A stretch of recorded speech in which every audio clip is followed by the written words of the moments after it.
Olá! Hoje vamos falar sobre o comportamento dos gases reais. Vamos começar? O ar que respiramos é essencial à vida. Além disso, por exemplo, o nitrogênio, que é o componente mais abundante do ar, com cerca de 78% em volume, pode ser usado no estado líquido como agente de refrigeração. A uma pressão atmosférica, o nitrogênio se liquefaz a uma temperatura de menos 195,8 graus Celsius. A essa temperatura, o oxigênio, que representa cerca de 21% do ar em volume, também está no estado líquido, enquanto que o dióxido de carbono, que representa cerca de 0,03% do ar em volume, e a água, com variável proporção em volume no ar, passam ao estado sólido. Além desses componentes, é ainda significativa a quantidade de argônio presente no ar, cerca de 0,9% em volume. A propósito, uma curiosidade: a evolução na vida na Terra está associada à variação dos teores dos componentes da atmosfera ao longo dos tempos. Por exemplo, na Era Paleozoica, seu início há 545 milhões de anos e o seu final ocorreu há aproximadamente 248 milhões de anos atrás, marcando a maior extinção em massa que já ocorreu no nosso planeta, onde o planeta passou por um período de grande aquecimento global. O final do período é marcado por essa extinção em massa de proporções nunca antes ocorridas, quando 95% da vida na Terra desapareceu, evento conhecido como extinção permiana. Com ela, sumiram os tribolitas e os répteis tiveram grande desenvolvimento, dominando a era seguinte, o Mesozoico. Pois bem, na era Paleozoica, o teor de oxigênio na atmosfera, que é o constituinte capturado no ar pelos organismos vivos e fundamental para os processos metabólicos associados ao voo, era mais elevado do que hoje, o que favoreceu a existência de animais voadores com grandes dimensões, comparado com os atuais, é claro. Foi nessa época que surgiram insetos também semelhantes às baratas atuais. Bom, nessa altura, e tendo em consideração a relevância do oxigênio nas combustões, havia também condições mais favoráveis ao aparecimento e proporção de incêndios florestais. Pois bem, vamos voltar aos gases. Os gases exibem propriedades muito similares, particularmente no limite de baixas pressões. Sendo assim, podem ser descritos em conjunto. E sabemos também que os gases podem se comprimir e expandir com facilidade, o que sugere um grande espaço vazio entre as moléculas. E que são altamente compressíveis e ocupam o volume total de seus recipientes. Então, quando um gás é submetido à pressão, o seu volume diminui. Além disso, os gases sempre formam misturas homogêneas com outros gases e que ocupam somente cerca de 0,1% do volume dos seus recipientes. A força média que esse gás exerce nas paredes do recipiente que o contém é o resultado de inúmeras colisões entre as moléculas que o compõem e as paredes desse recipiente. E a pressão média sobre as paredes é um parâmetro macroscópico, chamado simplesmente de pressão.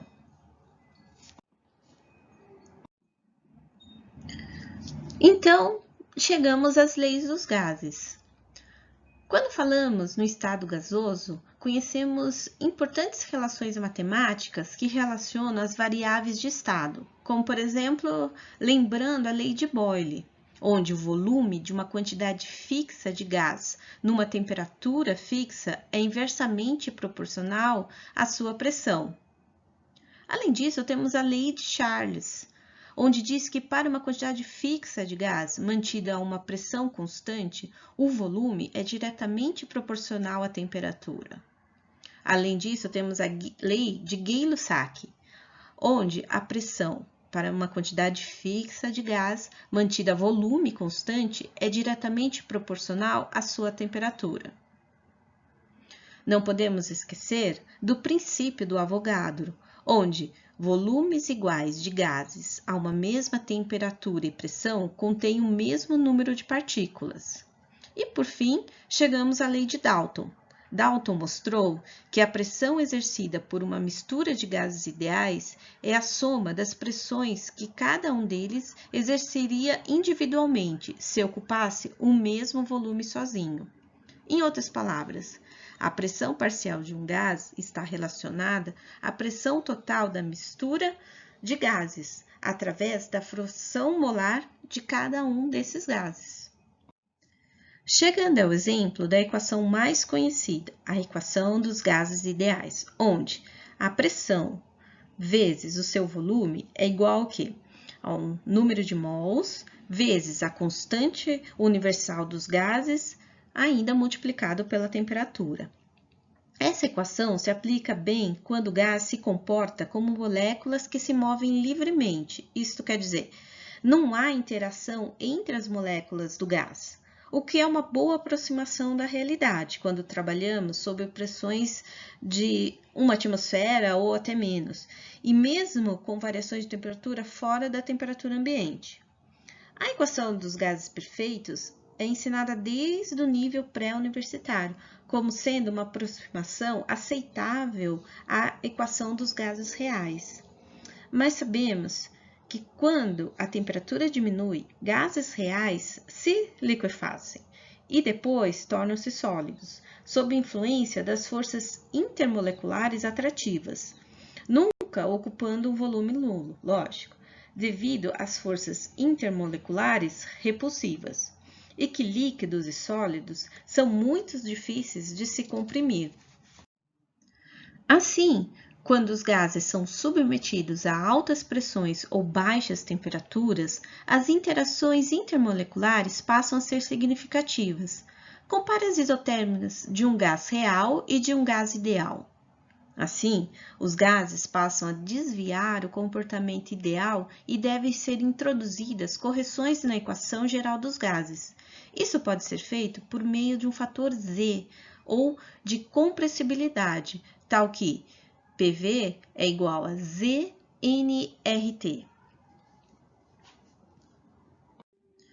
O fator de compressibilidade Z é uma medida do desvio dessa idealidade, dado por Z, então, igual ao volume molar real desse gás, dividido pelo volume molar ideal, quer dizer, se ele tivesse o comportamento ideal. Assim, teremos valores de Z menores que 1 quando as forças atrativas predominarem sobre as forças repulsivas. Assim, o volume molar real é menor que o volume molar ideal. Também teremos valores de Z maiores que 1 quando as forças repulsivas predominarem sobre as forças atrativas. Assim, o volume molar real vai ser maior que o volume molar ideal. Podemos ver alguns exemplos. O hidrogênio tem valores de Z sempre maiores que 1. Assim, as forças repulsivas de Van der Waals estão predominando sobre qualquer outras forças atrativas. Agora, o gás amônio apresenta valores de Z sempre menores que 1. Podemos perceber, então, que as forças atrativas associadas às ligações de hidrogênio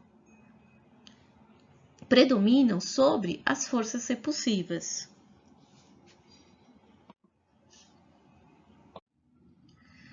Outra equação que incorpora correções para o comportamento real foi descrita pelo químico holandês Van der Waals em 1873 e que tem a seguinte fórmula, onde as constantes A e B são obtidas experimentalmente.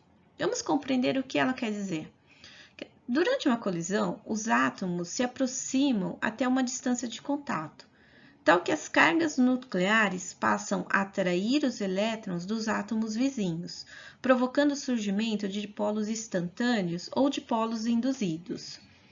A interação entre os dipolos induzidos dá origem a uma fraca força de ligação, conhecida como força de Van der Waals, que mantém as partículas unidas até que a agitação térmica as separe. A indução de dipolos equivale a deslocar os elétrons em uma direção, e a facilidade com que isso ocorre é denominado polarizabilidade. Átomos grandes, com muitos elétrons, são mais polarizáveis que átomos pequenos e estão mais sujeitos às forças de Van der Waals. A constante A introduz a correção das forças intermoleculares, que amortecem as colisões entre as partículas, diminuindo a pressão efetiva. A constante B leva em conta o fato de que as moléculas não são pontos, mas têm volumes próprios, que normalmente é pequeno em relação ao volume do recipiente, mas se torna importante em altas concentrações. Os valores de A e B também são encontrados em tabelas na literatura. Com outras palavras, podemos dizer que B reflete forças microscópicas de repulsão, e B está relacionado ao volume molar do líquido ou sólido após a mudança de fase, e que a pressão é subtraída por um fator proporcional ao parâmetro A, que está relacionado com as forças atrativas, que diminuem a pressão. Agora, vamos pensar num exemplo bem simples. Se insuflarmos 3 balões usando ar, gás hélio e dióxido de carbono e introduzirmos lentamente os balões num recipiente com nitrogênio líquido, podemos verificar que 2 balões cheios com ar e CO2 se contraem e parecem vazios, enquanto o balão cheio com hélio pouco varia o seu volume. A explicação está nas forças de interação entre os átomos de hélio e as moléculas apolares, como do tipo CO2, que são basicamente forças de dispersão de London, tipo de interação de Van der Waals, mais fortes para átomos ou moléculas com área superficial mais elevadas e, portanto, com nuvens eletrônicas mais suscetíveis a sofrer deformação, maior polarizabilidade, que é o caso do CO2, que a temperatura do nitrogênio líquido se reorganiza e muda de estado. Consequentemente, o volume do balão reduz significativamente. No caso do hélio, as forças interatômicas são fracas, não há reorganização apreciável, só se liquefaz a menos 269 graus Celsius, e o gás quase não sofre contração, exceto a causada pela variação do volume resultante da diminuição da temperatura, o que é muito inferior do que a induzida pela mudança de estado. No ar, há vários componentes, como O2, nitrogênio, CO2, a água, etc., que apresentam entre os seus átomos e moléculas interações muito distintas, umas mais fortes, como o CO2 e na água, e outras menos, como no nitrogênio e oxigênio. Comparativamente, o balão cheio de ar reduz significativamente de volume, mas menos do que o balão cheio com CO2 e mais do que o balão que contém o hélio. Pois é isso, pessoal. Espero que tenham gostado. Até mais!